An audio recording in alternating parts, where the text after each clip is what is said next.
Hey everybody, I'm Anna McEwen.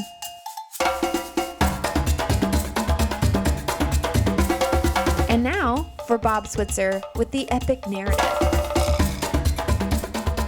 Oh my goodness. This is so exciting. A third season. I cannot. Well, I can. I'm going to tell you a little bit. So this season has unfolded like none of the others. Of course, there's only been two others, but let's just make it sound dramatic. It has unfolded like none of the others. My life has turned crazy upside down, and if you followed me at all, you know that we walked away from an amazing job and an amazing house and sold everything and hit the road with an RV, and man, it's just been one adventure after another. And along the way, I had to prepare for season 3. I had to figure out times to study, times to take notes and read. Oh my goodness, the reading I had to do. Well, I say we, like me and Bob were involved. Hey, Bob, say hi to everyone. Bob is waving because, he always accompanies me because he is me. But that's okay. We'll just pretend that he's real and periodically interrupts my train of thought. So we've done a lot. It's been a incredible time. Once again, looking at the book of Exodus from a new perspective that says God is good.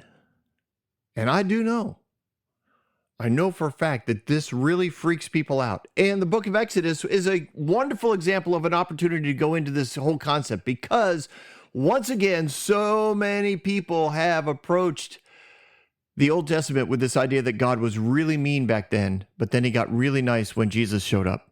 And that's because Jesus, died on the cross and shed his blood, and he sets up this barrier between, the angry God and the sinner.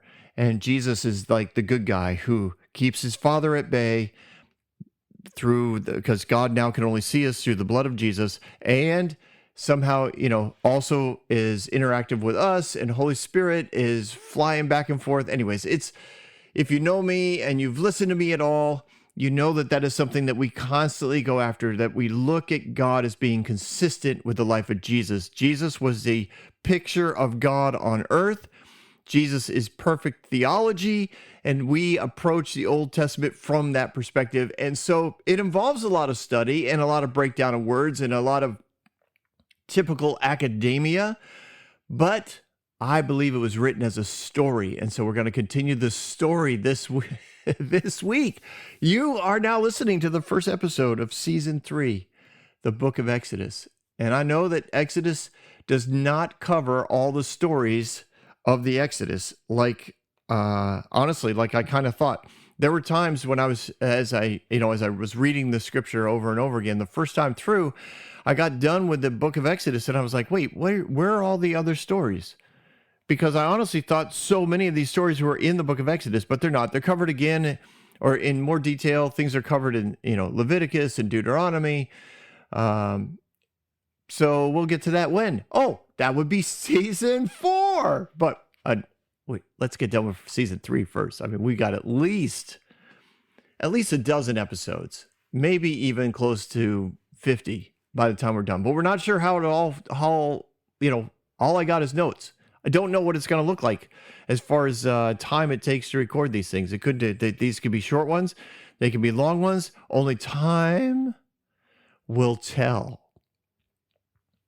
So Exodus chapter 1, verse 1. Here we go. These are the names of the sons of Israel who went to Egypt with Jacob, each with his family. Remember, now you have to remember season 2. Joseph invited his family down. And they came down. So these are the brothers, right? Reuben, Simeon, Levi, Judah, Issachar, Zebulun, Benjamin, Dan, Naphtali, Gad, Asher. The descendants of Jacob numbered 70 in all. Joseph was already in Egypt. So 70 relatives, 70 direct descendants showed up in Egypt at the invite of Joseph. Now, let's see. Plus Joseph, the connection. Oh, yeah. So this was the tribe. These were the tribes and nation. Now, while they lived in Egypt, they flourished. they exploded, and we see this. Now Joseph and all his brothers and all that generation died, but the Israelites were exceedingly fruitful. They multiplied greatly, increased in numbers, and became so numerous that the land was filled with them. So let's go through that for a moment. They lived in Egypt as immigrants, as outsiders.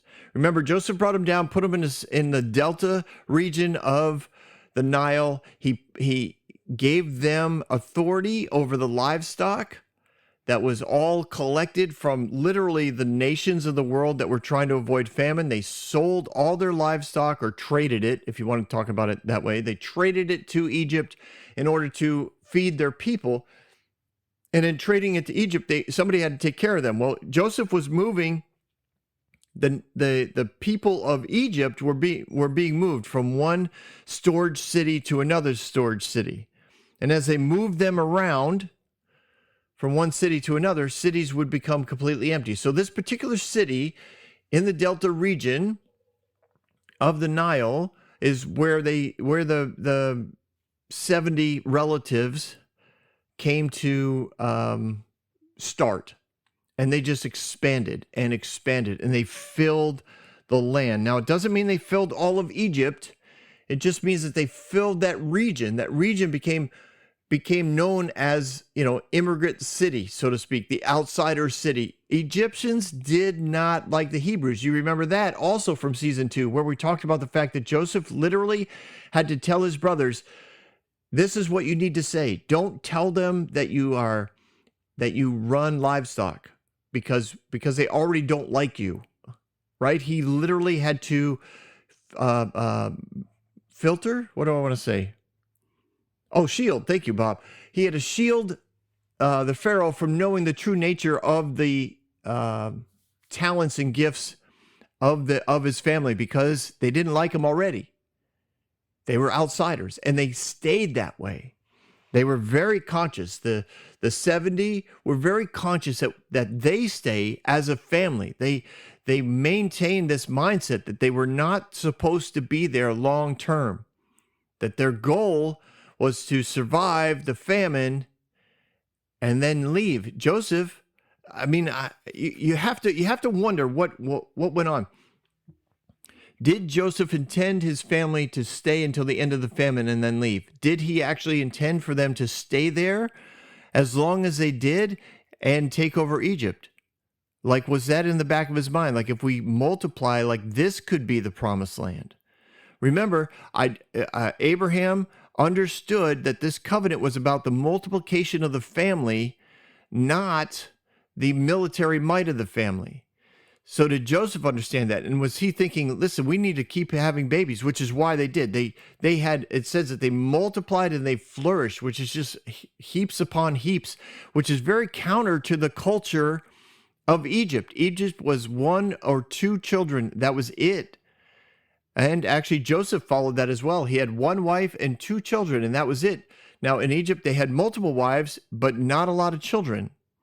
So Joseph kind of towed the line. He kept the Egyptians comfortable with his lifestyle, even though he wasn't full on in the Egyptian lifestyle. He looked like one, he talked like one, and he clearly protected them all. They understood what Joseph did was save their nation. They understood that. But the Hebrews, meanwhile, are back in the Delta, and they're like, we need to expand ourselves to become a nation. And Joseph has given us this opportunity, not just given us, food to eat, but literally brought us to a place of wealth, put us in charge of things that bring us wealth. And by that, we have influence. And by that, we have freedoms. And those freedoms allowed them to multiply in ways that they weren't able to do even in the promised land up until that point. All right. So, sorry. Wow. All right. What's the next verse, Bob? Oh, then a new king, to whom Joseph meant nothing, came to power in Egypt. Now, some versions say who didn't know Joseph. All right, back up a little bit. Sorry, there's a lot here to talk about. especially because it sets us up for the rest of the book. So pay attention, because you're going to need some of this information as we move forward. And some of the information you won't need, because frankly, I just give you too much information sometimes, and we all understand that. And sometimes Bob actually, he nods off in the director's chair over there. He's just kind of snoozes because he's like, oh gosh, this guy won't shut up. Anyways, I'll continue. When the Hebrews are expanding and, of course, running the livestock and running flocks, they're having interactions with Egyptians. They're having lots of opportunities in the marketplace. They're connecting with traders and trade routes and people who are in charge of these sort of things. They're making all of these connections, and that all brings, again, increased influence, but it also gives them increased exposure to foreign nations. And some of those nations have, shall we say, interesting women to marry. And I'm not saying that they were immodest or rude or anything like that, but a young Hebrew boy who's getting ready for finding a mate, or a man who's single, who's looking for a wife, like, it wouldn't be unusual for them to be interested in a pretty girl, like it's or interested in maintaining connection, a deeper connection to a particular trade organization or a city or a nation that they're working with regarding their livestock. It wouldn't be unusual for them to want to increase the influence and be willing to marry one of their people in order to maintain that influence, in order to deepen the connection, in order to put a bloodline between them. All of this would have been culturally normal for them to do, and something that would have been expected by everybody else in the world. So when they would want to do this, this is where the relatives of Joseph would come in, where the 11 other brothers, and at the time, Isaac, and if he was still alive, like just people in the know would be like, they would hold that boundary really hard. You cannot intermarry, because that was one of the commands that that Abraham understood the Lord to give. Like, it's you need to build the nation from within the family. You remember that even Abraham at the end of his life, when he was getting ready to hand everything over to Isaac, he got rid of all his other wives and all the other children that he had born to him through those wives. He basically paid them all off to leave. Why? Because he was like, I can't have any confusion as to who my heir is and where the seed of Abraham comes from. So he pays them off and they all leave. So the strictness of this boundary becomes something that the Hebrew nation in this delta region of Egypt is known for. And Egyptians are fine being intermarried. Like they're fine with it. But the fact that the Hebrews wouldn't made them the Egyptians think that the Hebrews viewed them as second rate, like not worthy to be married to. And at some level, the Hebrews did see it that way. Those that were very religious looked at it and said, yeah, we can't marry you. We have a direct line that is descended from Abraham, that is connected to God. And we can't just go off and marry some girl. It's a fascinating study, because the flip side is also true. The Egyptians, I think, through offense, one of the things, they feel the same way. Well, we'll get into it in another verse or two. It becomes a contentious position that the Hebrews are growing in their isolation and the way that they're viewed by the Egyptians. Now, they filled the Delta region, not only by living in every house that had been vacated when Joseph moved that region to a different place in order to get through the famine, but they also built up that region. They built up, villages and houses and expanded the city. And so as the Egyptians are watching this, as they're watching this, they're seeing that these Hebrews have more than just the ability to herd sheep and understand the genetics and the migrations of cattle and of goats and how to breed them and how to make them stronger and the donkeys. I mean, like literally everything channeled through them. And now they're watching them expand and they're saying, wait a minute, they're engineers, they're artists, they are agriculturally, they're strong. Like there's so many areas that they could operate their own nation. Now the Hebrews are looking at it like, yes, because we are our own nation. We need to understand all these things. We need to take on these roles. But the Egyptians are like very naturally looking at this going, wow, this is a surprise. We didn't know that they could do this. Now the area of the Delta that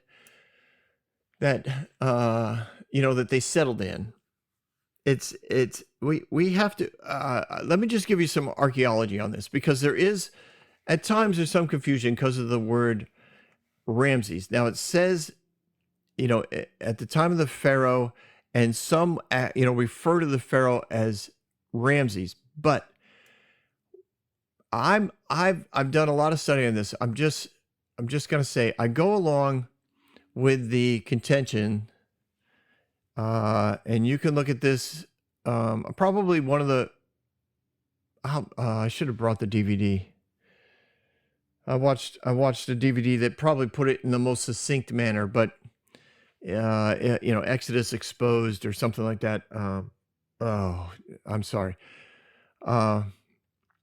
Anyways, the Pharaoh Ramses comes at a later date in the history of Egypt. I believe that this occurred in the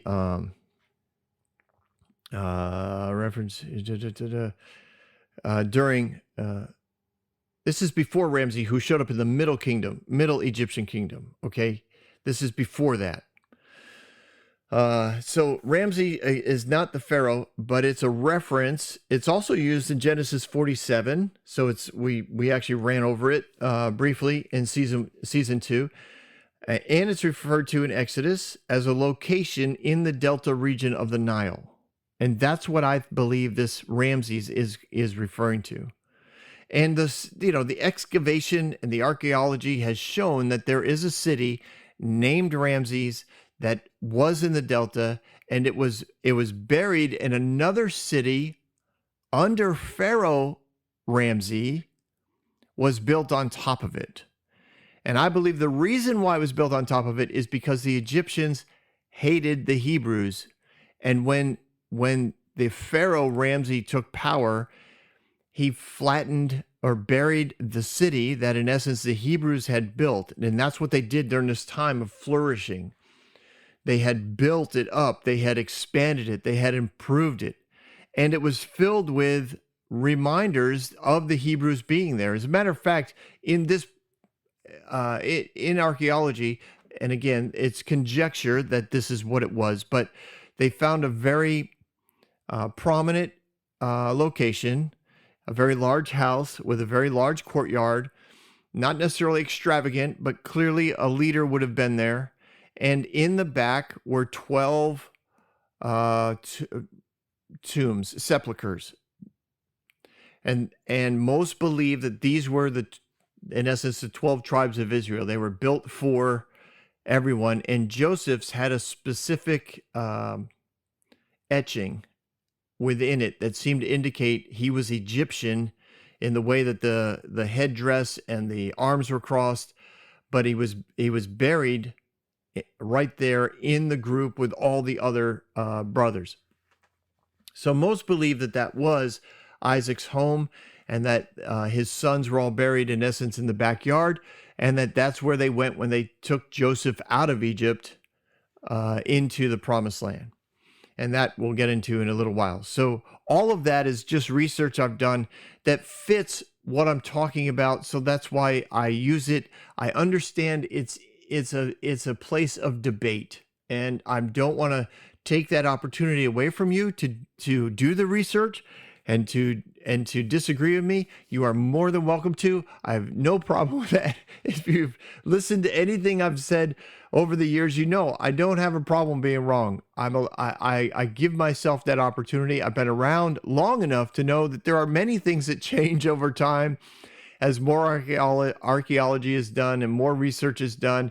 And some of it is good and changes, changes things because it's actually truth. And other times it changes and then, I don't know, 3-4 years later, it changes back because they're like, actually, no, we were wrong. It was a mistake. It was a blip in the radar. We misread the data. So I'm just telling you from my perspective, this archaeological standpoint fits well. That Ramses is referring to a location like it did in Genesis, a location in the Delta, and that in the future, a pharaoh named Ramses actually rebuilds or builds a new city over the top of it, in essence, to completely wipe out the memory of the Hebrews from the nation. Now, remember that Joseph, it was brilliant what he did, but it was also very, looking back, you kind of wish he didn't, right? At the time that Joseph was given an opportunity to step forward, when he brought up out of the prison and he sees, quote, the Pharaoh, at the time, Egypt was run by 10 governors, and they were located all over Egypt. And again, this is found fairly easily if you look at Egyptian history. He's pulled out in front of the Pharaoh. He would have been one of those 10 governors that was in essence given the job as of Pharaoh, and it was usually given to them for a certain amount of time, and then it would rotate around. It was the idea that it was kind of a decentralized power place. It gave everyone the opportunity for input, and one person had to make the final decision, and that person was called the Pharaoh. He was like the head governor. So when Joseph becomes the vice Pharaoh, the other 9 governors are watching this happen, and they had given this authority to their colleague, but I have no doubt that they also were wondering, is this the right move? And should we replace it? Like, there's a whole political intrigue that goes on with this. So over the 7 years of expansion, or the 3 years of, sorry, 6, over the expansion years, Joseph is building up these cities, he's building up these storehouses. Like, none of this is bad. And he probably built up the cities of all these various governors. So for them, it was a work program. They looked like they were doing what was best for the people. Like, politically, this was all working for them. And then the famine hits. And during the famine, the 7 years of famine, Joseph says he starts collecting, this is key, he starts collecting these tributes and payment in the name of Pharaoh. In other words, Joseph consolidated the power of the one from the other 9. And there was really nothing the other 9 could do about it. Now keep that in mind, because Joseph, and by relation, all those that were related to him, what I mean by that, all the other relationship that he had would have been under a negative viewpoint by the 9 governors who lost power to the one Pharaoh. Because as power was consolidated, the Pharaoh basically built himself up and began to run Egypt as a god, right? As the man in charge, as a dictator. There would have been some pushback, but it couldn't have been too difficult. I don't mean difficult. What's the word I mean? Aggressive. Thank you. It wouldn't have been so aggressive because these people were indebted to Joseph. They let the buildup come for 7 years because they thought, what's the harm politically? This is really good for us. The quote, Pharaoh made a wonderful decision. Joseph is wonderful. And if the famine doesn't happen, we can just get him kicked out. But then the famine did happen. And who took care of those other 9 governors, the quote court of Pharaoh? In essence, Joseph did, and the Pharaoh never let them forget. The Pharaoh, I'm sure, reminded them, hey, I picked Joseph. Hey, I trusted his interpretation of my dream. Hey, if I hadn't done that, none of you would be alive right now, because we would have never stored up this much grain. And look at what he's done.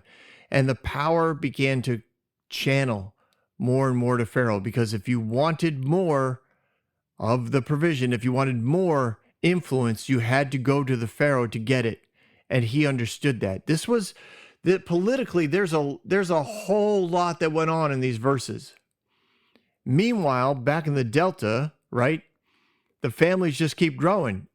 And they're given a lot of leeway by the Pharaoh with Joseph, because, well, what else was he going to do? He understood what Joseph had done. He not only had saved the nation, but he had literally turned the Pharaoh into what we now know as the Pharaoh, right? That we all, well, maybe not all of us, because it's an old movie, but when we see the rendition of the Pharaoh, the picture of Pharaoh in the movie The Exodus, it's like, yeah, that's what we think of. But when Joseph started this whole realm, when he got up out of the prison, Pharaoh was not that way. Pharaoh was not that huge. Pharaoh did not have that kind of exorbitant living. He was just one of 10 governors whose job it was to run the country at that time. And he made the, quote, the right choice. But by the end of it, remember, Joseph, for 7 years, right? The first year was just a money exchange, but he received all that money for Pharaoh. Pharaoh became the wealthiest person on the planet. And then it was I think it was the livestock, and then it was the future crops, and then it was our current crops, and then it just went on and on. He just built up the Pharaoh to the point where Pharaoh became what we know. And from this point, archaeologically speaking, after Egypt falls, and they're kind of overrun by marauders for a few years, right? Then they run into what we're familiar with when we think of the Egyptian history, that middle Egyptian kingdom, where the actual Pharaoh named Ramses shows up. And that's the Pharaoh that we know, because he did not set up a group government with 10 other governors. He set it up the way that, in essence, Joseph had set it up, which blows my mind in so many ways, that Joseph set up Pharaoh to be who he is, to be who we think he is. Anyways, the picture we have in our mind. Joseph set that all up. So by retaliation, those who lost power, lost influence, at some level, they want that back. They want that power back, and they don't like the immigrants. They don't like how they're flourishing. They don't like how much authority they seem to have over the commerce of the country, because they were provided for and were part of a rich, landmass there in Egypt. Their crops were the ones that were selling. Their livestock were the ones that everybody had to buy from. So this kind of influence did not sit well with those who had lost power. And so the negative viewpoint of Hebrews, the racism, if you want to call it, that started long before, quote, slavery did. There was already a hard and fast undercurrent of people in Egypt that did not like the Hebrews and did not want them around. But politically, it was very, very difficult to go against them while there were any relatives of Joseph available, because after, if they pushed, the relatives of Joseph would show up and remind everybody what Joseph had done, and remind everyone how they, the Hebrews, had fed the country, how they, the Hebrews, had kept the country afloat through the livestock and the opportunity for everyone to rebuild. So keep all that in mind when we come to the introduction of Moses being a Hebrew. It was no small thing that he was a Hebrew. And his whole journey into the, quote, royalty of Egypt, there would have been a hard and fast nasty political climate for him to push back against. But that's for another episode, right? Because my goodness, you can't tell the whole story in one session. Then you would just be a normal, everyday Sunday morning preacher who crams way too much into too small a period of time, and we miss so many fun details. So the Egyptians are getting their lives back after the famine. They're getting their lives back. They're starting to expand back into the cities that they had been moved from. And Pharaoh, and he had never wanted for anything during the famine. He was able to have it as an extravagant of life as he wanted to have because Joseph made sure that happened for him. The priests of all the various idols all were able to have plenty of provision under Pharaoh, under Joseph. They never wanted for anything. And Pharaoh's cabinet, the other 9 and probably a few others, they didn't want for anything, but Pharaoh in essence made sure that they knew that what they had, excuse me, I just hit the microphone.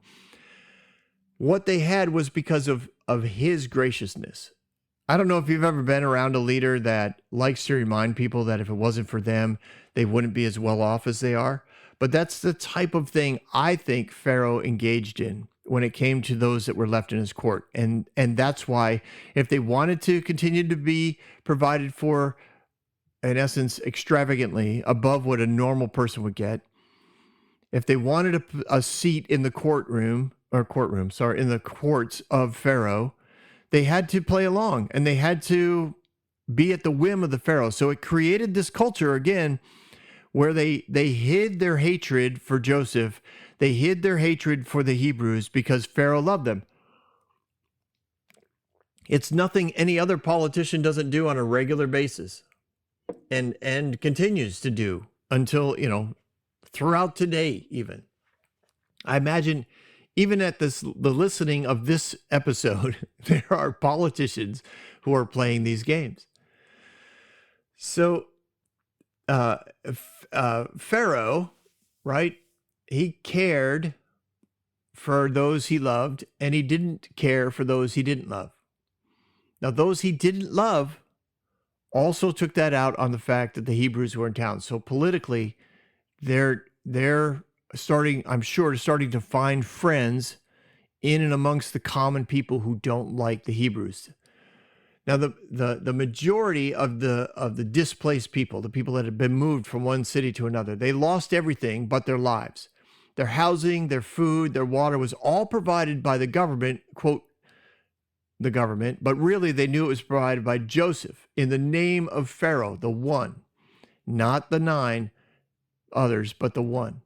So as they're moving back to their town and they're planting their crops and they're paying a tax, they didn't pay as steep of a tax as foreign countries, but they all had to pay a tax on their harvest, right?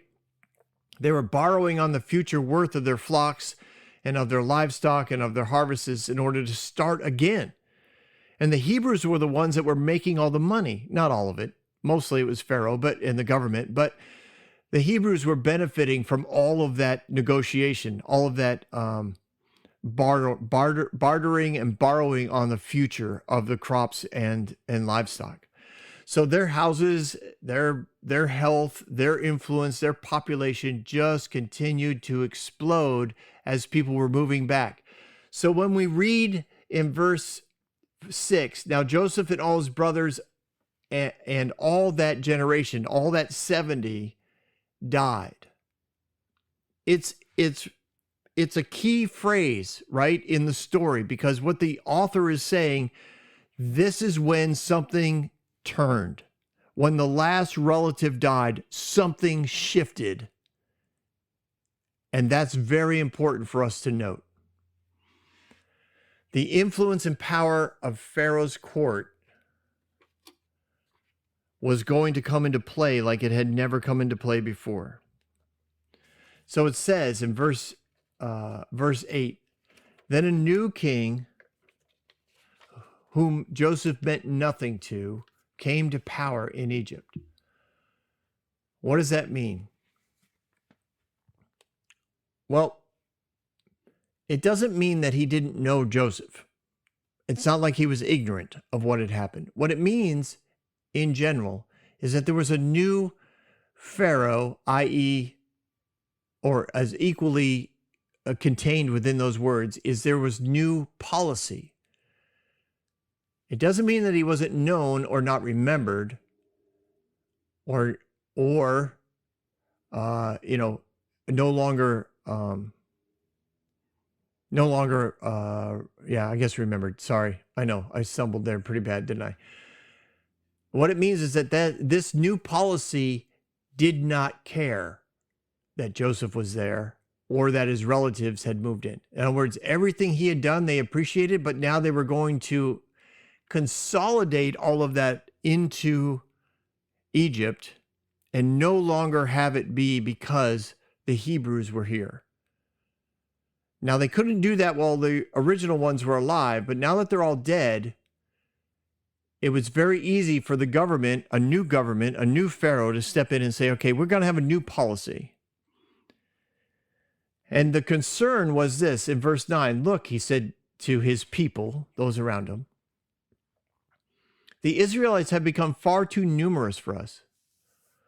Come, we must deal shrewdly with them, or they will become even more numerous, and if war breaks out, will join our enemies, fight against us, and leave the country. His fear wasn't unfounded. That's what I was trying to illustrate earlier. There was already an ethnic, a racial divide between the Egyptians and the Hebrews. There was already this undercurrent of hatred and mistrust between the two races. They didn't like each other. And now with one of them, who was the immigrants, who didn't belong in this country, who came from a place where literally they didn't own any land anyway. Like, you have to understand how far back the idea of immigration comes from. These people own nothing. They lived in Canaan. They didn't own any land there. And then they moved to Egypt and were given land. They don't own this land either. It all belongs to Egypt. See, the Egyptians start to think this.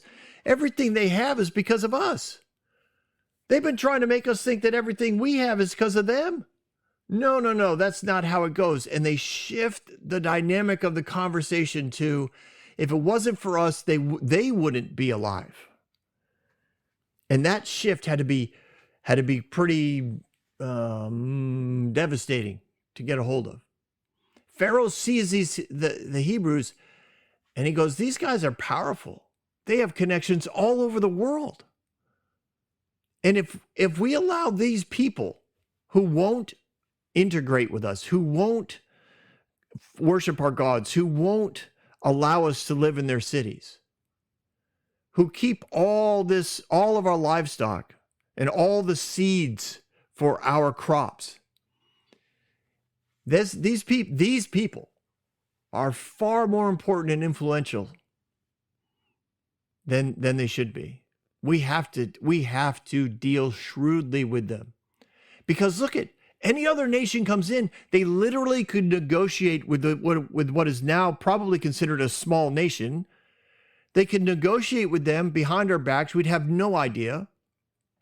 They can make an agreement that if an enemy of ours decides to attack us, maybe they don't even fight for us. Maybe they just sit back and say, listen, you let us live here, we'll let you in. We'll let you down the river. Listen, I mean, honestly, guys, listen to the strategy. The enemy could come in on boats through the Delta, right through the Ramses area of the land of Egypt. And by the time the Egyptians know about it, they would already be divided. The country would already be divided, and the land would already be under attack. Like this, honestly, it's not paranoia for Pharaoh to think this. Most people in high places of authority in any nation have to think at some level. They have to think defensively, and they look at the Hebrews as a huge liability when it comes to the defense of the nation. This is about national security. How many things have been put on people because of, quote, national security? Holy smokes. Wow, what a thing to consider, right? So I don't think, I mean, I know this Pharaoh, whatever his name is, gets a lot of, he doesn't remember Joseph, you can't forget the goodness of God or you do bad things. No, like this just makes sense. He looks at it as at an immigrant nation who owns no land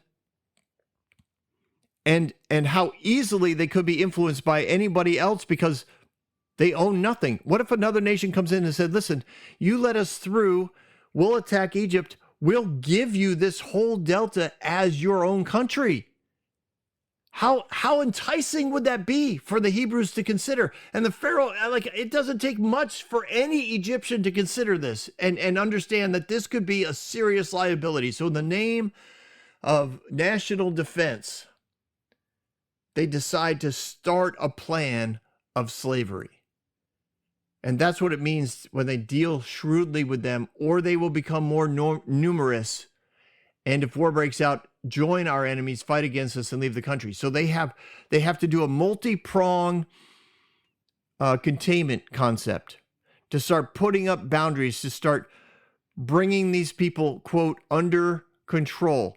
This slavery plan was not one day, the army of Egypt comes in and starts beating on people and making them make bricks and build the pyramids. Let's just please put that out of your mind. Put that out of your mind, because that's not how slavery happens. Slavery always happens slow and steady. Always happens slow and steady. And when they shifted their mindset, when they said to the Hebrews, listen, you wouldn't be alive if it wasn't for us. You wouldn't be living here if it wasn't for us. Joseph worked for us, and now you work for us. They began to require a certain level of work as a, quote, tax to show loyalty to Egypt and to help rebuild the nation after the famine. They looked at what the Hebrews had built, and they said, look at you. You have engineers, you have carpenters, you have all of these talented people. You have the privilege of living in Egypt, so you are going to help Egypt rebuild. And in the name of loyalty, they began to adhere. I mean, think about it. The Jews had nowhere to go. They could have just packed, in their head, they're like, what are we going to do? Pack up and leave? We're just going to get on our carts and walk out of the country? Like, this is a pretty good life we have here. We have beautiful homes. We have beautiful weather. We have beautiful families, large families. So they paid the tax, and the taxes kept increasing. Shocking, right? What are the odds that a government would increase taxes on people in order to control them? And then they began to take some of their freedoms away by controlling their movements. Not only did they require work from them and require them to commit to building the nation, but they required the certain age groups of men to be involved, because they didn't want young men getting married and making big families. They required the younger men to be the ones who had to leave the city and go work elsewhere in the country in order to benefit the Egyptians. So in essence, they could start to control the birth rate of the Hebrews. They began to control the education of the Hebrews. They had, again, they had pretty much freedom. It was all freedom to them. And they began to say, listen, the Egyptians are the ones who get priority when it comes to school. If there's room afterwards, then the Hebrews can have their own, can join us. Now, the Hebrews' answer to that was to have their own schools, and they studied the Torah, and they basically became even more isolated in their mindsets because they weren't a part of any Egyptian schools. But they would give preference. They let the Hebrews know, listen, the preferential education is going to go to the Egyptians. Now, the Egyptians, library, their educational system, their understanding of engineering and art and all that is massive, and I don't take that away at all. They were brilliant people. But they began, putting pressure on the boundaries, so to speak, of the Hebrews and limiting their movement, limiting their thoughts, limiting their ability to get educated, because the young men, as young as 8 and 9, would have to go work in order to live, in essence, pay rent, if you want to call it, or pay the tax back to Egypt in reparations for being given the most choice land in all the nation. They began to limit the births. They would tell the Hebrews they were only allowed to have so many children because of population numbers. It was too great. The land couldn't sustain two nations, right? In the name of what do they call it? Not controversy, conservation. Bob's like, conservation. Yes, I know. You're right, Bob. Conservation. They limited the births, and then they eliminated ultimately they go to and eliminate male births, but that shows up at another time. But that's the direction they're heading. Any way that they can slow the growth rate of quote these people, this ethnic race, this demographic needs to be shut down in order for our nation to thrive in the name of national security, in the name of public health. We need to control these people. I mean, this idea of slavery has been around for a long time, people. Many governments have entered into it, and ours has entered into it a number of times too. So let's not pretend that, Pharaoh's the big bad guy. Pharaoh's doing what any national leader would do who isn't controlled by his character and his connection to an all-loving, all-good God, who is out of sync. A leader who's out of sync with the identity and destiny and purpose that God has given him. So as the restrictions go, they restrict ownership of businesses and where the businesses can be located. They don't allow them to have livestock outside of a certain aspect. They can only have so much land. They can only grow so much food. In essence, they ultimately become they allow them to become like self-sufficient, and then they start even taking that away. So they forbid them from moving in and out of the country without permission. They can't speak to other nations. They can't. Egyptians are now a part of every trade negotiation. It has to be approved through permits, right? And the whole permitting system in this country is all designed for what? For control and for money and to slow the process of freedom. Now you could say, well, Bob, you don't want to be in a building that doesn't have permits. That's not what I'm saying. I'm saying it was put in place to what? To control freedom in the name of safety, in the name of national security. It's the same here in Egypt. Hebrews were always referred to as, outsiders. That group, the Hebrews, the I don't know. I'm sure they had some nasty nickname for them. Their wealth was always remembered as something that Egypt gave them. We gave them their wealth. They only have that because we allowed it, but now we're taking it back because it belongs to us. It belongs to the government. They actually stole it from it. Like the rhetoric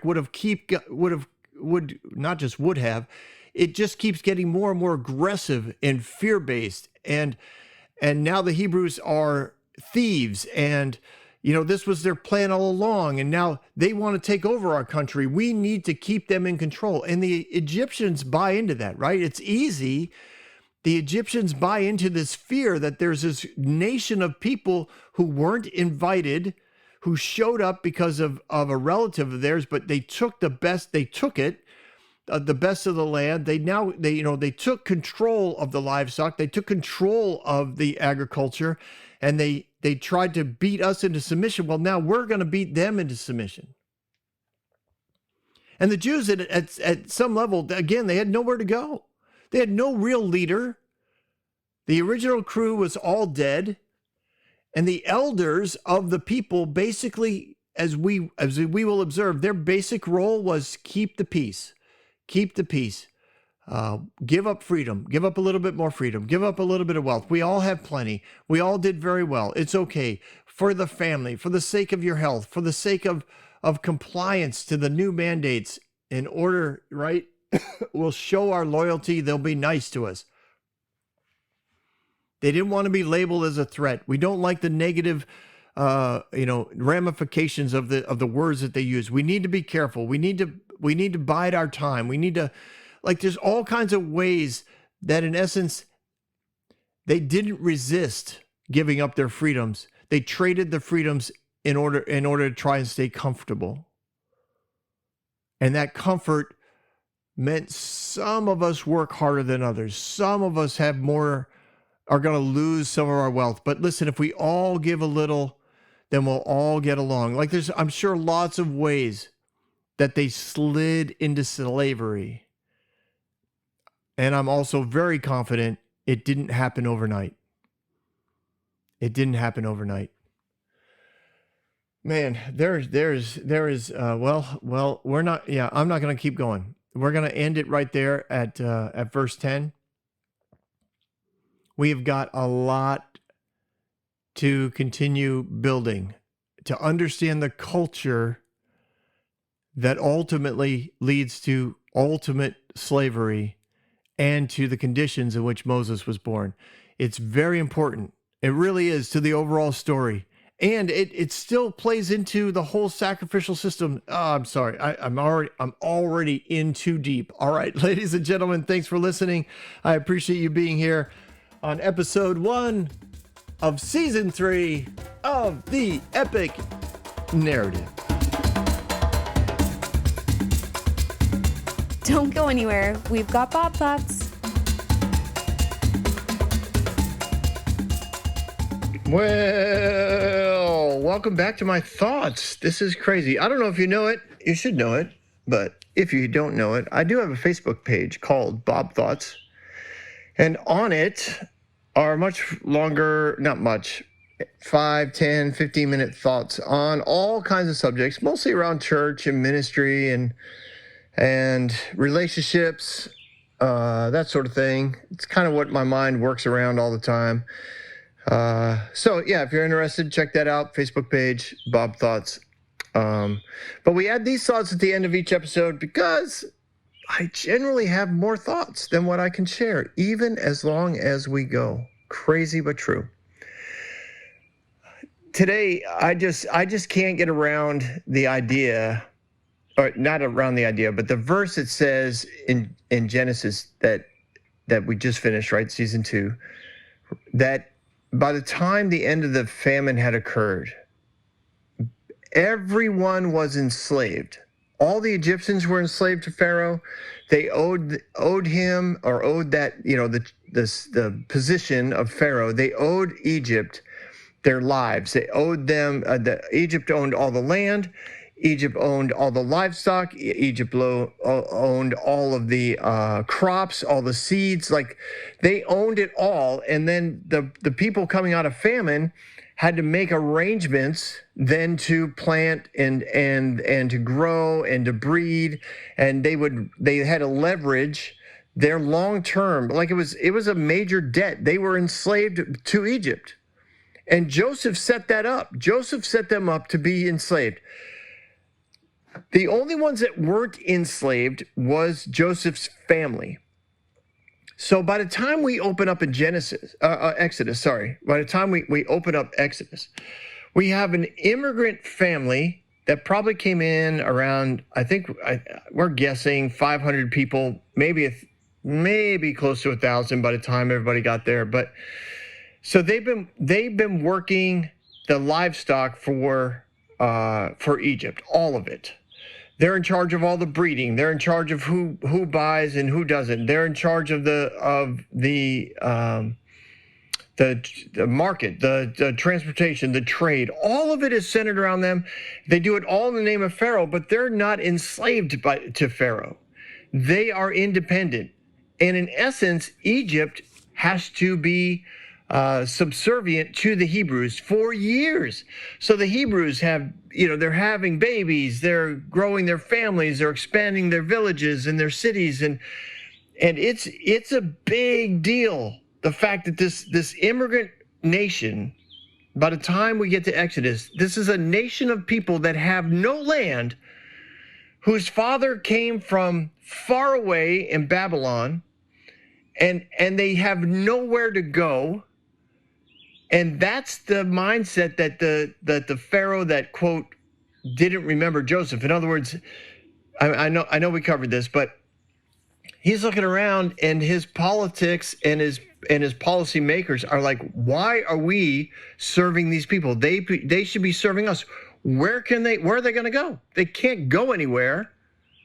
So they did what all politicians do, and I believe they slowly, over time, in exchange for safety, in exchange for convenience, in exchange for comfort, Hebrews started to give up their freedoms and give up their advantages, and ultimately they end up enslaved by Egypt. And it's true, they have nowhere to go. And now there's so many of them that organizing a place to go is just insane.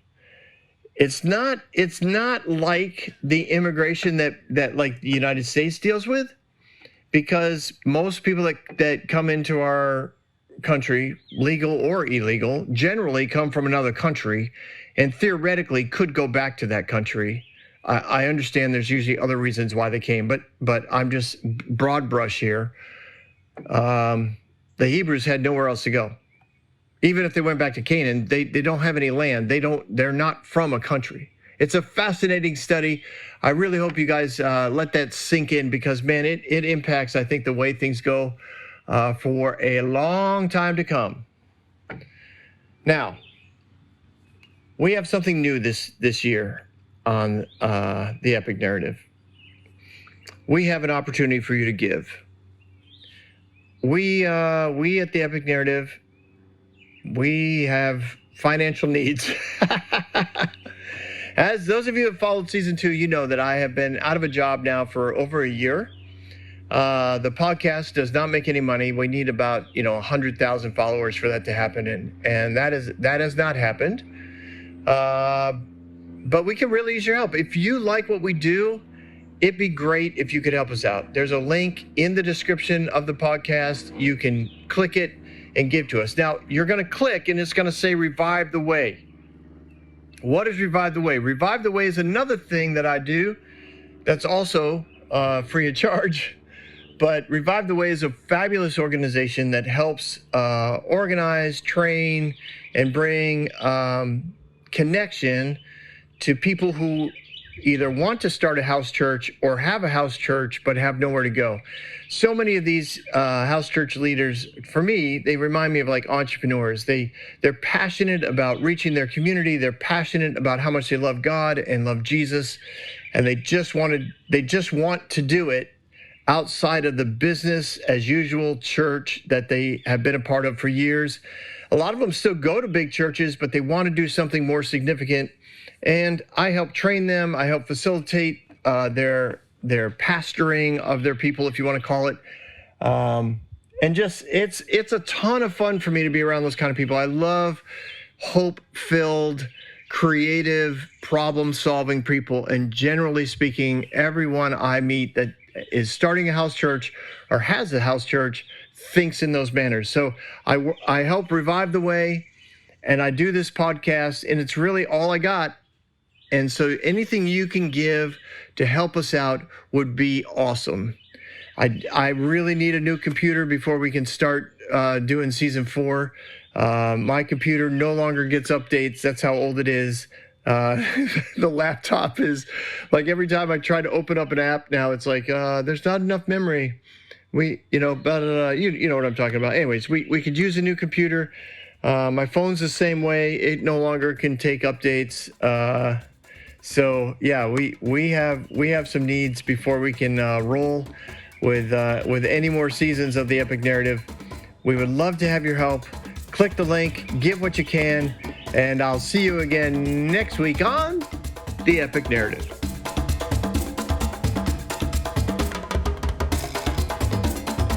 Hey everyone, thanks for listening. If you like what you heard, you can subscribe to this podcast on any platform you use. You can also reach out to Bob for questions or booking at thebobswitzer.com or email him at thebobswitzer@gmail.com. See you next week, guys.